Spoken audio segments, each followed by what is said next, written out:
हेमंत सोरेन की चुनाव प्रचार के लिए अंतिम रिहाई की मांग। सुप्रीम कोर्ट ने तत्काल राहत देने से किया मना। केजरीवाल को मिली थी रिहाई। हेमंत सोरेन कहां फंसे? दिल्ली कथित शराब घोटाले में आरोपी आप संयोजक और दिल्ली के मुख्यमंत्री अरविंद केजरीवाल चुनाव प्रचार के लिए अंतरिम जमानत पर जेल से बाहर आ चुके हैं। केजरीवाल के जेल से बाहर आने के साथ ही हेमंत सोरेन की रिहाई की बात तेज हो गई।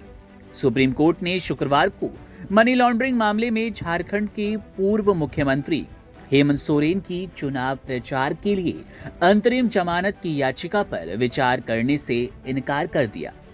हेमंत सोरेन ने लोकसभा चुनाव 2024 के प्रचार के लिए अंतरिम रिहाई की मांग की थी। झारखंड मुक्ति मोर्चा नेता सोरेन के वकील कपिल सिब्बल ने सुप्रीम कोर्ट से कहा कि वे 2 जून को सरेंडर कर देंगे।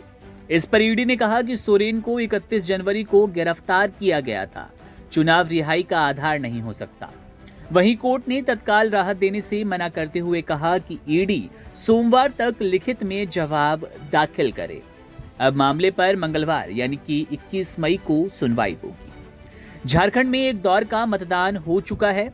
आगे 20 मई, 25 मई और 1 जून को मतदान होना है। अब आपको बताते हैं कोर्ट में क्या कुछ हुआ। शुक्रवार 17 मई को जब मामला उठाया गया तो ईडी की ओर से अतिरिक्त सॉलिसिटर जनरल एसवी राजू ने समय मांगा।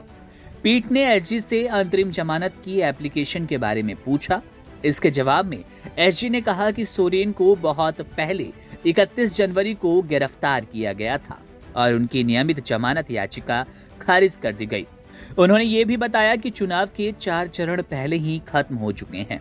जस्टिस खन्ना ने कहा कि जब तक पीठ प्रथम दृष्टया संतुष्ट नहीं हो जाती, कोई आदेश पारित नहीं किया जा सकता।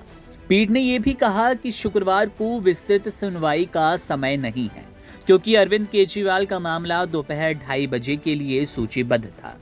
जस्टिस खन्ना ने आगे कहा, हमें प्रथम दृष्टया संतुष्ट होना ही होगा कि कोई समस्या है। राजू कहते हैं कि वे तैयार नहीं हैं, या तो हम इसे अगले सप्ताह जब भी आप चाहें रख सकते हैं। जस्टिस संजीव खन्ना और जस्टिस दीपांकर दत्ता की पीठ ने मामले को अगले मंगलवार यानी कि 21 मई को सुप्रीम कोर्ट की अवकाश पीठ के सामने सूचीबद्ध करने का निर्देश दिया।